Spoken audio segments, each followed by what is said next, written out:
Mass Effect, one of the most ambitious and original trilogies in gaming. It's known for its fleshed-out lore with many interesting alien species, player choice-driven plot, and lovable companions, or in some cases not so lovable. In this video I'll be going over my tier list of squadmates from Mass Effect. This will just include the characters from the first game, and I'll make a separate video for the other games. These ratings will include the character's combat utility, their character development throughout the game, as well as just how likable they are, so this will be a subjective ranking and your tier list may be different from mine, but if you disagree with me, then you're wrong. First, let's start off with Kaidan Alenko, the first companion you meet. Kaidan is a lieutenant in the Alliance that underwent biotic training as a teenager. You meet him at the very start of the game, where he is stationed on the Normandy along with Shepard. He's the Sentinel class, so he gets a mix of tech and biotic skills, no weapon or armor skills, and access to the medicine skill, which grants neural shock and reduces the cooldown on using metagel. His skill set isn't particularly bad, but it's definitely one that would benefit the player more than a squadmate. The AI isn't the best about using the right ability at the right time, so using Kaidan effectively takes a lot of micromanagement. Neural Shock is potentially a very powerful ability, as it can shut down organic targets like Krogan Battlemasters and Thorian Creepers, but again it would be much more effective on the player character than on a squadmate. While the skill set he has access to is pretty good, the skills he's missing are huge liabilities. No weapon or armor skills means he's limited to light armor, and the only weapon he can use effectively are pistols, which are much weaker in the first game than in the sequels. This is made even worse by the fact that skills have much longer cooldowns in the first game as well, so a lot of Kaidan's time will just be spent shooting his pistol while waiting for lift or overload to be ready. I don't really have much good to say about Kaidan. His backstory is kind of interesting in that he explains what it's like to go through biotic training, and he is knowledgeable about military and political matters, but at the end of the day, he's just outclassed by every other squadmate in every way. Rex and Liara are much more useful biotics, and Garrus and Tali are much more useful when it comes to tech skills. He doesn't have interesting or insightful quips during missions like the other squadmates. He also doesn't have any interesting character development throughout the game, in spite of everything he goes through. The fact of the matter is that there are no reasons to take him over the other squadmates, and for that reason I'm placing him in the F tier and leaving him on Virmire. Next we have Ashley Williams, a gunnery chief in the Alliance that comes from a military family with generations of service. You meet her on your first mission, as she is the sole survivor of an attack on Eden Prime by the Geth. She is the soldier class and a big step up in terms of utility compared to Kaidan. She has access to all weapon skills, medium and heavy armor, the adrenaline rush ability, and the immunity ability. Ashley is incredibly tanky with over 500 HP at max level, healing 5.5 HP per second with maxed out soldier skill, heavy armor, and the ability to use the immunity skill with adrenaline rush. With access to all weapon skills, she is very versatile and can be built however you want really. She has a lot of offensive potential and doesn't take much micromanagement, but can pull off powerful combos with adrenaline rush if you do want to micro her. While she is very useful in combat, she is one of the most annoying and unlikable squadmates outside of battle. She has the most one-dimensional personality of all the squadmates. She's a bland soldier with a lot to prove, she's distrustful of aliens, and she talks about her family and her religion too much. If you talk to her enough, she will explain where some of her prejudice towards alien comes from, and you see that she isn't a complete bigot when she dismisses the Terra Firma party as xenophobic jackals, but her human supremacist vibes still rub me the wrong way. Like Kaidan, she doesn't really have any notable character development in the first game.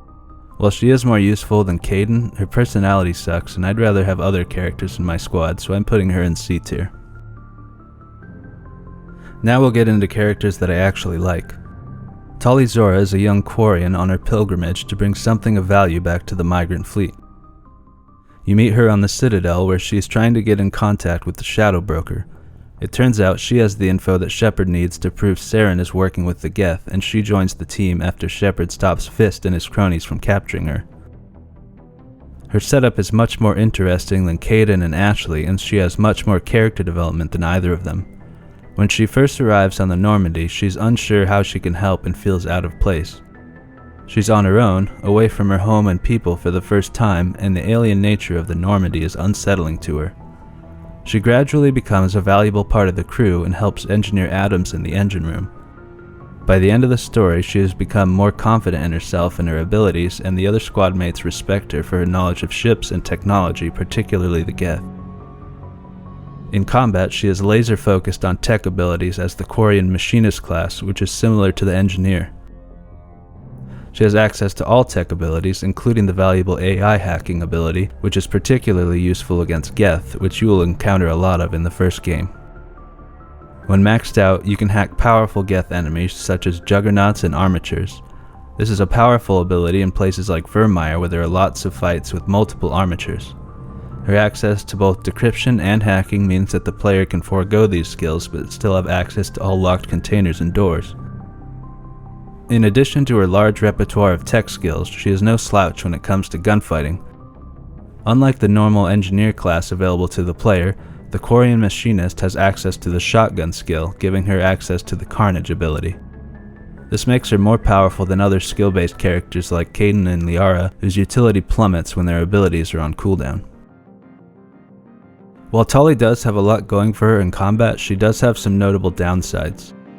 She doesn't have access to armor upgrades at all, and only has a moderate amount of health, so if her shields are down she becomes very vulnerable. The electronics and Quarian Machinist skills can offset this to an extent as they raise her maximum shields, which can become formidable with enough skill points, but she doesn't have the shield boost or immunity abilities, so once her shields are gone there's nothing she can do to increase her survivability. Additionally, I think the tech skills in general aren't as powerful in the first game as they are in the sequels, mainly because of how shields work. In the sequels, engineers are particularly good at stripping enemies' shields, armor, and barriers as they have access to overload, incinerate, and submachine guns respectively, while in the first game they only have access to overload. Overall, I'd say Tali is a better than average squad mate with many powerful abilities and lots of utility both in and out of combat. She has a lot of knowledge that other characters do not and will frequently share her insights during missions. Additionally, I'd say she has the best voice actor of any of the squad mates, which makes her interactions even better. Males of all species have strange ideas of what Asari are like. Since she has so much going for her and hardly anything besides low survivability holding her back, I'll place her in the B tier. Next we have Garrus Vakarian, one of the most loved characters in the franchise. Garrus is a Turian and an officer in CSEC responsible for investigating Saren. When he is told by Executor Palin that his investigation is over, Garrus decides to pursue the last lead he has, ignoring his superior's orders, which eventually leads him to meeting and teaming up with Shepard, who shares his goal. Garrus gets along very well with Shepard, especially if you're pursuing a renegade path, and sees eye to eye with her on tactics, the need to sometimes ignore the law in pursuit of justice, and how imperative it is to stop Saren and the Reapers. He feels like he isn't just Shepard's comrade or squad mate, but a true friend. In combat, Garrus is one of the most offensively useful squad mates available. With access to most tech skills, the assault rifle and sniper skills, Garrus can dish out a lot of damage and isn't dependent on his skills with long cooldowns. In my last playthrough, I was the infiltrator class, so I took care of sniping myself, but normally Garrus, along with Ashley, are the only characters with access to the sniper rifle skills, which make them particularly useful in long-distance engagements. Like Ashley, he also has access to the adrenaline boost ability, which allows powerful combos. His Turian agent skill increases accuracy and damage of his weapons, making him even more deadly. Like Tali, he has both the electronics and decryption skills, which can free the character from needing to take these skills if you'd rather focus in other areas. Unlike Tali, however, Garrus has better than average survivability, with access to medium armor as well as the shield boost skill. His well-roundedness more than makes up for the loss of the AI hacking ability, as guns work on all enemies, not just synthetic ones, so he outclasses Tali as the tech-oriented squad mate of choice. There aren't many things holding Garrus back as a superb squad mate. One of the slight drawbacks to him is he doesn't have much character development in the first game. A lot of my favorite memories of him from the trilogy come in the second and third games. In Mass Effect, he's kind of just a cop that quits his job to take justice into his own hands. He doesn't become the supreme badass calibrations enthusiast we know and love until later on.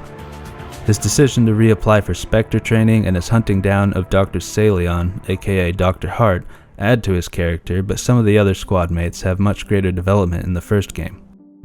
Since he is one of my personal favorites, a powerhouse in combat, and Shepard's BFF, I'm going to put Garrus in the A tier. Now we come to Liara Tassoni, another one of the more popular characters in the series. Liara is an Asari scientist, daughter of one of the main antagonists, Matriarch Benezia, and one of the foremost experts on the Protheans. She is the last squad mate that Shepard will encounter, as the others are met early on the Citadel, and it's possible to complete most of the game before ever meeting her, although I wouldn't recommend that. Liara is much more interesting when it comes to her relevance to the plot and her character development than any other squad mate.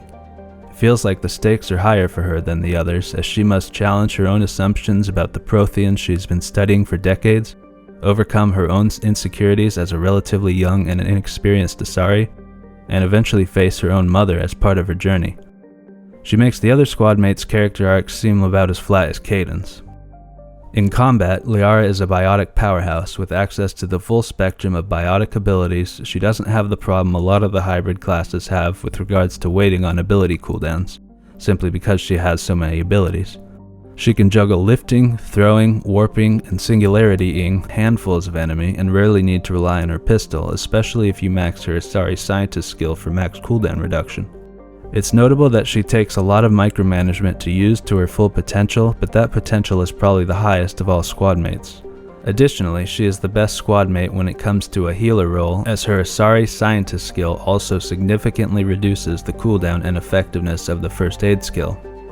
She doesn't have access to the medicine skill like Kaidan, but the Asari scientist skill actually has a higher cooldown reduction to first aid when maxed. A notable thing about biotic abilities in the first game is that they aren't blocked by shields like they are in the sequels. Shields are treated more like an extra health bar in Mass Effect, so there's nothing stopping you from using Singularity or Lift on a group of enemies with full shields, then unloading a barrage of assault rifle fire to destroy the enemy's shields as they recover. This is an important contrast with tech skills to point out, and it makes a pure biotic build like Liara more effective than a pure tech build like Tali. The different skill trees get normalized in the sequels, but biotic abilities are significantly stronger in Mass Effect. Liara does have some notable downsides in combat, mainly her fragility. She has the lowest health of all the squad mates and only has access to light armor. She can offset this to an extent with the barrier ability, and if you micromanage her, you can neutralize threats before they harm her, especially with the stasis skill, but if you forgo that, she will likely be the squad mate that spends the most time knocked out waiting to be revived. She's a high-maintenance glass cannon, and some people won't want to deal with that. Another thing about Liara that must be mentioned is that she is far and away the best romance option in Mass Effect. For all his flaws as a character, Kaidan is kinda cute and has a pleasant voice, and Ashley. In any case, Liara is obviously the superior option. She has a special connection with Shepard through melding with her mind to help decipher the Prothean beacons, and she seems to truly admire Shepard's strength and force of will. Her little episode of getting hot and bothered at Shepard implying that Liara wants to join with Shepard is endearing. Are you saying you want to... No. Oh no. I am not very good at this, am I? I'm sorry, Shepard. I am trying to explain why I have been so... reserved. And the way she lets Shepard know how much she cares about her and is worried that she will never see her again after Ilos is sweet. By comparison, Kaidan and Ashley's romance options basically just feel like they want to get laid one last time before they go on a suicide mission. Overall, Liara is a great character with lots of character development, from being a naive scholar to going through the death of her mother at her own hands, to becoming the comrade and lover of Shepard, to stopping the return of the Reapers, who were responsible for the deaths of the Protheans, which she had spent half of her life researching. She's a force to be reckoned with on the battlefield and has insightful things to say about all sorts of things while exploring the world. While she is held back to some degree by her low survivability, she's a fine squad mate that is always useful, and because of that, I'm placing her in the A tier.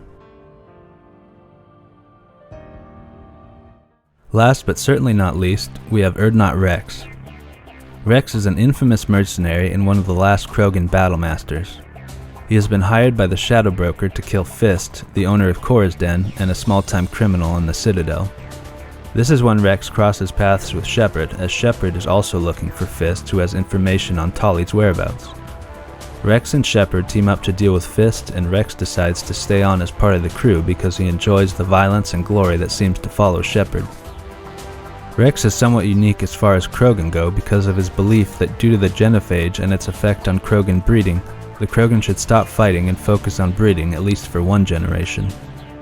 Most Krogan would rather die fighting than focus on rebuilding their society, and so this puts him at odds with others of his species, including his father Jared, who at one point tried to kill Rex over their disagreements, which did not go well for him. That is certainly not to say that Rex doesn't like fighting, as it's what he has been doing for hundreds of years before he met Shepard. He is just wise enough to realize that their species won't have the numbers to survive much longer if they keep at their warlike ways. Rex has good character development throughout the game, starting as just a gun for hire to coming to mutual respect with Shepard as a fellow warrior and friend, and especially during the Vermeer mission. Helping his people recover from the staggering losses suffered during the Krogan rebellion and from the genophage is very important to Rex, and the amount of wisdom and restraint it took to accept that Shepard was right about the clone Krogan being brainwashed tools for Saren rather than a potential way to cure the genophage is admirable. He also trusts Shepard to help him find a set of armor which belonged to his family, which ended up in the hands of a Turian collector, and retrieving it strengthens their bond further. In combat, Rex is an unstoppable force as well as an absolute unit. When you want a squadmate that can accompany you through hell and back and laugh in the devil's face, you bring Rex. With access to both the shotgun and assault rifle skills, as well as most of the biotic abilities, Rex is prepared for any sort of encounter. He has by far the most survivability of any squadmate, with a massive HP pool, heavy Krogan armor, 5.5 HP per second regeneration, and access to shield boost, immunity, and barrier. His Krogan Battlemaster skill also gives him the unique bonus of being affected only half as much as normal characters by physics forces, making him much more resistant to enemy biotics. Rex basically combines all the best things about Ashley and Liara into one character with almost no drawbacks. The one thing I wish he had was the lift ability because it synergizes with his other abilities so well, but the rest of his kit is so powerful that it doesn't really hold him back. Because Rex is such a monster in combat, has a compelling personal narrative throughout the story, and doesn't really have any downsides, I'm placing him in the S tier. He's the only character I regularly found myself wishing I'd brought along on the few missions I left him behind on the Normandy. Do you agree with this tier list ranking? Let me know in a comment down below. I'll provide a link to the tier list if you'd like to make your own and share it. If you enjoyed the video, please like and subscribe to the channel. If not, please let me know why. I'll see you next time. Peace. Just one thing. When we find Saren, I want his head.